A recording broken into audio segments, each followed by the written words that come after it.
Funding for this program was provided by the Ford Foundation, the German Marshall Fund of the United States, and the Corporation for Public Broadcasting. Frontline is made possible by contributions to your PBS station from viewers like you.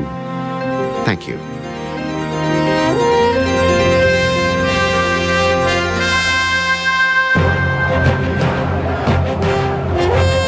"25 years ago, in the spring of 1980, as 53 of its citizens were held hostage in Iran, America was at another crossroads in the Middle East. The whole region seemed to be bursting into flames, and the Saudis were the stable ally, and the U.S. had an interest in maintaining strong relations with the Saudis. That spring, the PBS series World, the precursor to Frontline, broadcast perhaps the most controversial film in the history of public television. A docudrama called Death of a Princess has stirred up an international hornet's nest.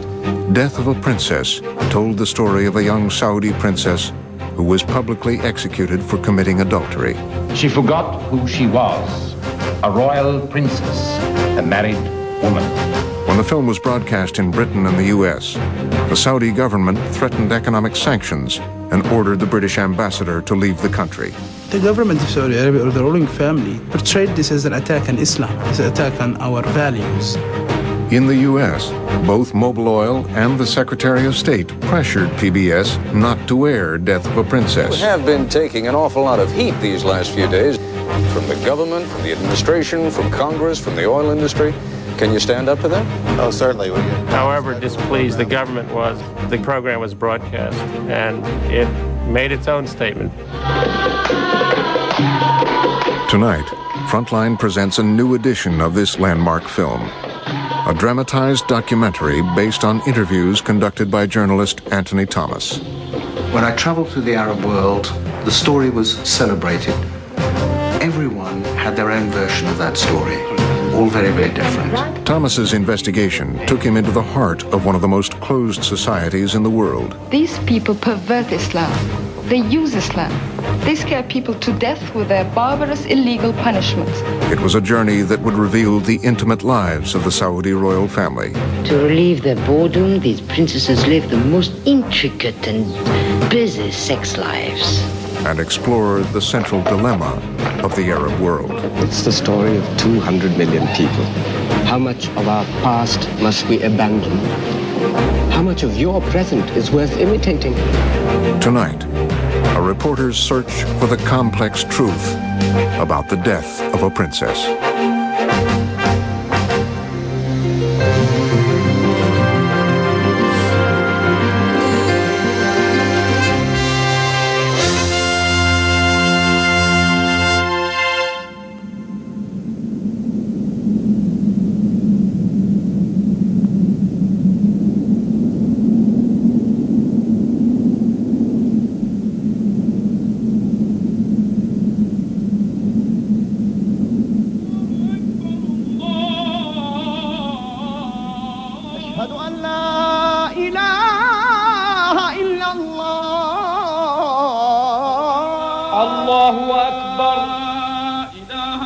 الله أكبر أشهد أن لا إله إلا الله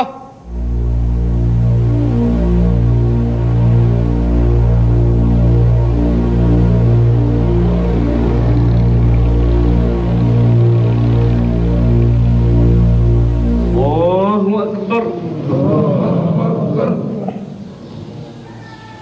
الله أكبر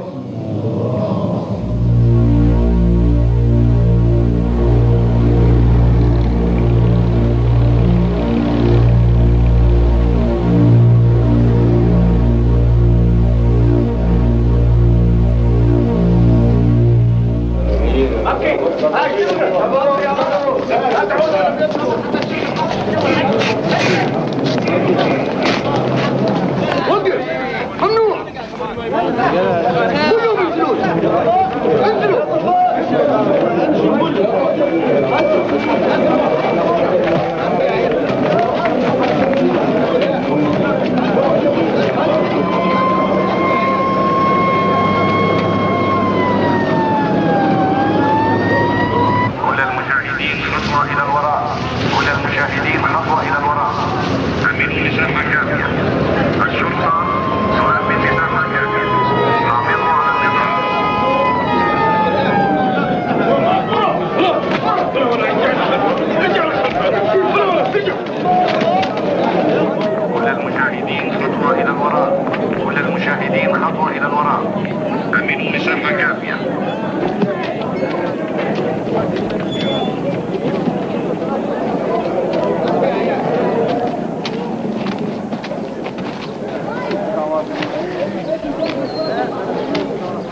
I should think so. And he's going with his...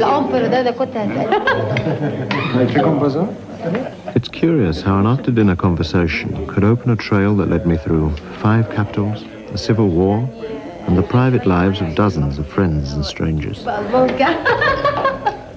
It was a last-minute invitation. Somebody more important had probably dropped out. That the West understand our problems.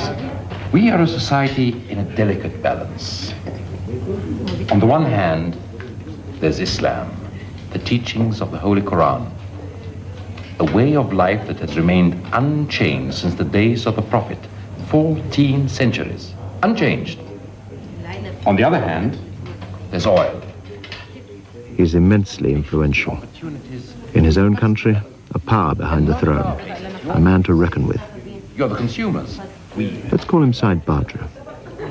But how to strike that balance?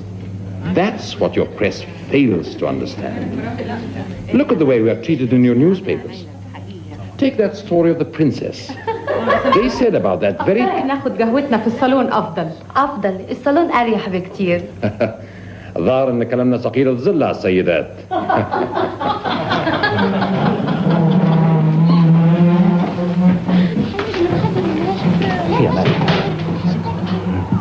You were talking just now about the princess.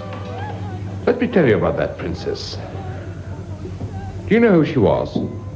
Well, I understand that she was a member Her grandfather was the king's eldest brother.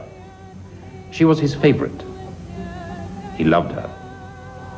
She traveled all over the world. Her parents gave her everything she wanted. And when she was of the right age, the family chose a good husband for her, a royal cousin. But the young lady had ideas of her own. She rebelled. She refused to fulfill the marriage contract. She wanted to go to university, to Beirut. The family agreed. The husband, he had no choice. You can imagine the influences in Beirut. Radical Arab politics, women's liberation, Palestinians, Western influences, all pulling in different directions. And then she met a boy from our country, a student. She completely lost her head. She forgot who she was. A royal princess, the king's niece, a married woman. You see, in our country, execution for adultery happens very rarely.